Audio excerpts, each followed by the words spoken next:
usia lanjut. Kemudian aman untuk vegetarian, aman untuk ibu hamil. Tadi kita bicara ibu hamil, dia butuh nutrisi lebih banyak, termasuk kalsium. Cocok sekali. Nggak mau ya, kita mau sehat tapi jangka panjang justru sakit, pasti tidak mau. Nah makanya kita formulasikan tanpa pengawet, jadi aman untuk tubuh kita. Nah ini manfaatnya secara keseluruhan ya. Yang pertama, manfaat dari kalsibon itu adalah membantu mengoptimalkan pertumbuhan tulang, terutama pada masa pertumbuhan. Jadi yang pengen tinggi badan bertambah, bisa nggak dengan kalsibon? Bisa. Akan lebih bagus jika dikonsumsi di usia pertumbuhan. Bu, kalau usia saya udah lebih dari 21 tahun ke atas masih bisa nggak? Mungkin bisa, tapi tingginya tidak sampai mungkin 10 cm terlalu mencolok ya. Mungkin kalau sekitar 1-2 cm masih bisa, tetapi tetap harus dengan bantuan tadi olahraga, kemudian asupan nutrisi yang cukup. Dan yang penting kita perhatikan adalah di usia dewasa, kalsium itu digunakan oleh tubuh kita adalah untuk menjaga kepadatan tulang, tidak lagi untuk tinggi badan seperti itu ya. Jadi walaupun konsumsi kalsium di usia 30 tahun ke atas itu akan tetap sama baiknya ketika kita konsumsi di usia remaja. Sama baiknya untuk apa? Untuk kepadatan tulang kita, mencegah kerapuhan tulang, mencegah osteoporosis seperti itu. Kemudian yang kedua adalah membentuk materi dan memperkuat tulang dan gigi ya. Salah satunya tidak hanya tulang yang butuh kalsium, gigi kita juga butuh ya. Kadang gigi suka berubah, kalau berubah mah itu faktor makanan ya. Kadang gigi suka ngilu atau karena ada lubang-lubang kecil di dalamnya. Nah, kalsium ini membantu salah satunya ke arah sana.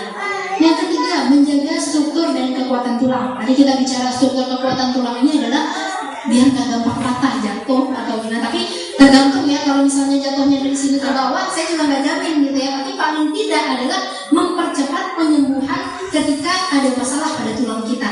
Jadi misalnya lagi patah tulang ya, kalau patah tulang kan biasanya di gips atau dikasih obat-obatan dari dokter agar tulangnya bisa cepat tumbuh menyatu lagi, bisa konsumsi dengan kalsibon, jadi mempercepat untuk penyembuhan tulangnya.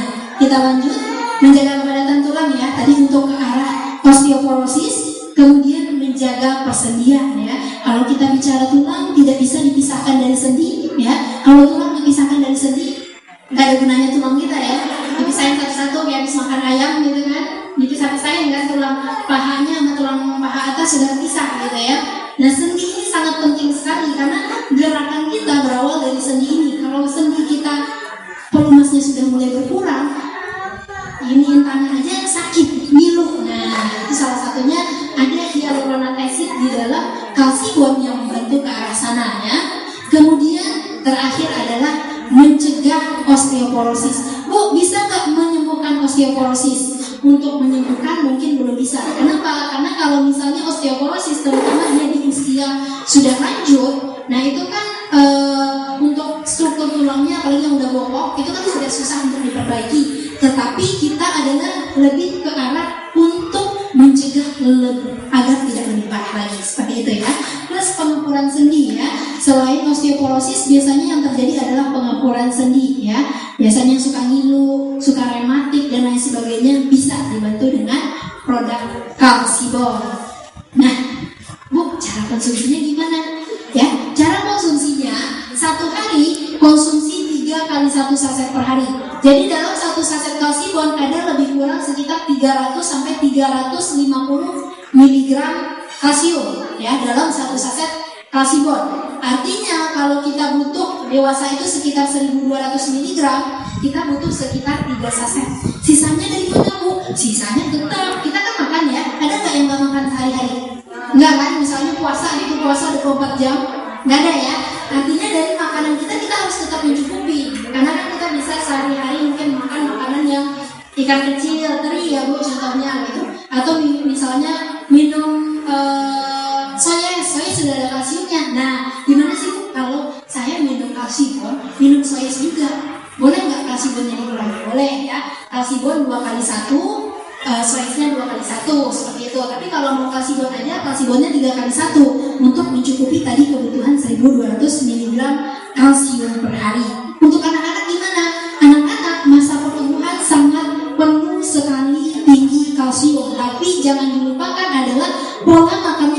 makan yang bagus, pola makan yang sehat, artinya beragam ya. Ada karbohidrat, nasi ya, kita contohnya.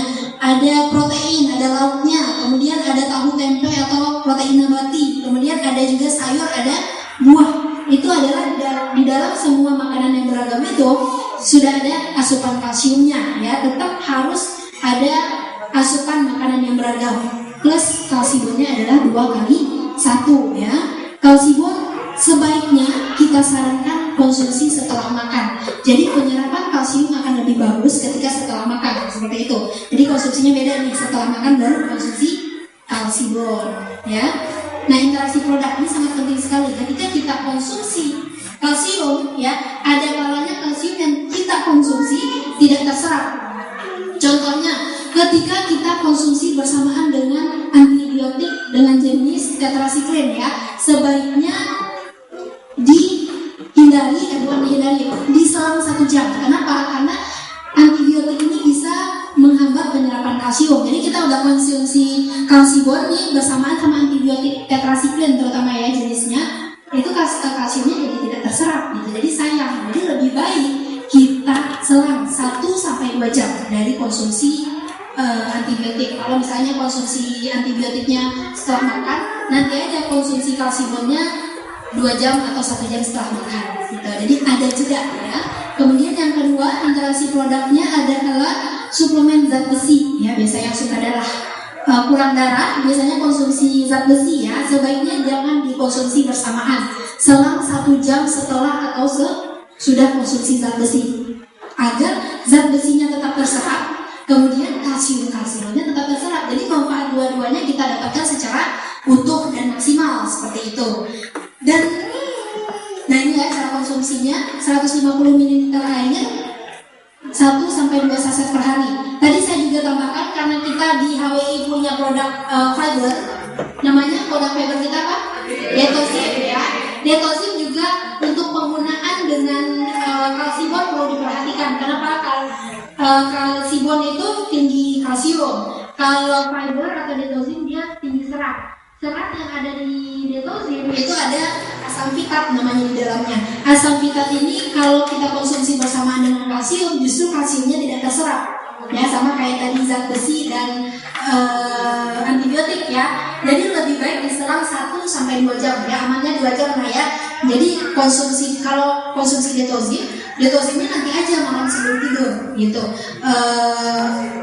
Nanti kalsiumnya setelah makan malam atau setelah makan sore diselang 2 jam agar detoxinnya bekerja dengan maksimal, kalsium dari kalsiumnya juga terserap seperti itu. Jadi manfaat dua-duanya. Kalau kita makan produk kan kalau mau satunya aja yang bermanfaat ya, kita kan konsumsi 2 nih, tapi manfaatnya cuma 1 yang kita peroleh, mau nggak?